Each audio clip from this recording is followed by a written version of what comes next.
G'day everyone, Jason Nunn, Fisherman's Warehouse Marine, Sweet Street at Warners Bay, your Newcastle Honda marine dealer. And of course guys, 2 weeks to go on those BF 30s to BF 100s, should say, horsepower special. So that Honda dollar is still on offer for another 2 weeks. And Thursday, Josh and I got another good job, test running, like these test run jobs, absolutely fantastic.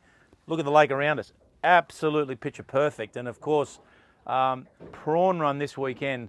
I don't know whether we're going to get a huge run. There was quite a fair bit of prawn activity coming out of the mile over the weekend, which was very encouraging. But we're just yet to see that. I know a lot of guys are thinking of going Friday afternoon, remembering those thunderstorms are due Friday afternoon, so you've got to be aware of that. But probably by Monday into Tuesday, as it gets into the latter part of the week, I reckon the prawn run is going to sort of kick in. So we'll just see how that goes, and we'll be able to update that next week. And of course, all the news is wide, and the best start to the marlin season I can ever remember. I've never seen so many fish in October. They started very early in the piece in September, but some tremendous efforts. I'm pretty confident that Matty Smith, and hopefully I'm right in saying, he got 5 from 6 last week. I heard of a couple of other boats. I did hear a story that one got 10, so I haven't had confirmation, but if that's incredible. But everybody that seemed to go out there caught marlin, and all striped marlin. Incredible conditions. The water temp, look, the water temp's not huge, you know, it's only around about that 21.5, maybe 22 in patches. It looks cobalt blue, but anybody that went to the shelf on Saturday and or Sunday, and probably through the middle of the week here now, has caught marlin. Incredible run of stripes. All these stripes that are here now, that's that big bite that was happening up off Port Macquarie. That's the one that's moved down the coast. So hopefully it'll stay here at the moment, because there's a little bit of uphill tide down on the southern canyons, but spectacular fishing. Now guys, those marlin aren't just on the shelf, they're in on the farm as well. I spoke to Glenn Price, he sent me a message today and basically indicated that they seen 3 striped marlin on the farm, and in fact he was jigging bait and the marlin were eating the bait. Had another report, and Jace, our good friend, that it's always down there, and certainly Bill's been giving me some great updates as well. Marlin down on the Texas. They let a undersized jewfish go. Obviously deeper water takes quite a bit for those jewfish to recover. Marlin come up, circled around the small mulloway, and then grabbed hold of its head and proceeded to eat it. Not that I suggest anyone uses mulloway as live bait for marlin, but that's how it is unfolding. The bait, even on the farm, there's heaps and heaps of slimies there, and out on the shelf in patches there, particularly car park and down on the mids, top to bottom, even on the southerns, heaps and heaps of activity. Unbelievable striped marlin activity. So thanks to everyone for all those reports that they've got in. Look, that's what makes the report, all of the reports that are coming in, not only just offshore, but definitely estuary. We need those to support our followers. Now that's just incredible. So this weekend, look, I'm not sure. It's not too bad on Saturday, Sunday. There's a little bit of onshore happening, a bit of east southeast, and then going into east northeast as it wafts in, and there's probably some shower activity next week. So if you're going to do it, I probably think maybe Saturday into Sunday is when you're going to get it. I think that nor'easter does get up a little bit on Sunday. The bite that we talked about last week on the south coast, anyone interested in going down? Got another text from Brad today. He got a really nice yellowfin down on the south coast and some beautiful albacore.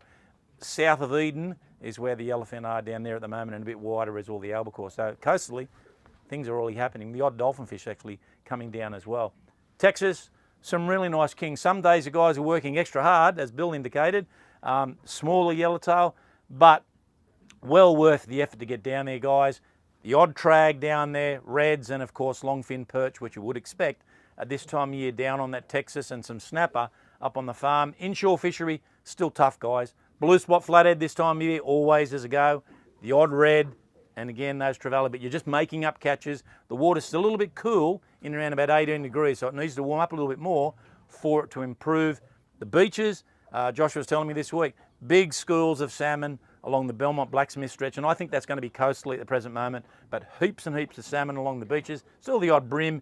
And I did hear a report there was a whiting caught, only one, but it's news in the sense that it means everything's changing around again. Now rock fishing, forgot to mention that last week, a lot of drummer. My good mate Justin Worley again, they likes a bit of drummer fishing, and mate, they bagged out. They had a lot of drummer, but a lot of good fish, 40s, 45s, and I think those mid-range fish, particularly black drummer, That's the best eating quality, those 40, 45s. Those real big guys is not a good eating quality, those 40, 45s, but a lot of drummer on the beaches, sorry, the rocks. So it's well worthwhile getting down there. Now, of course, we're Elibana, Warners Bay. This is going to be a very busy spot this weekend. You've got the boat races on. So up this way, it's probably going to be a no-go zone throughout both days when they've got the big race boats happening. And these things will be just absolutely roaring around where Josh and I are physically sitting now. Prawn run, of course, we talked about at the beginning, Friday onwards. And I'll be really interested in some reports just to see how that wanes out. But big build-up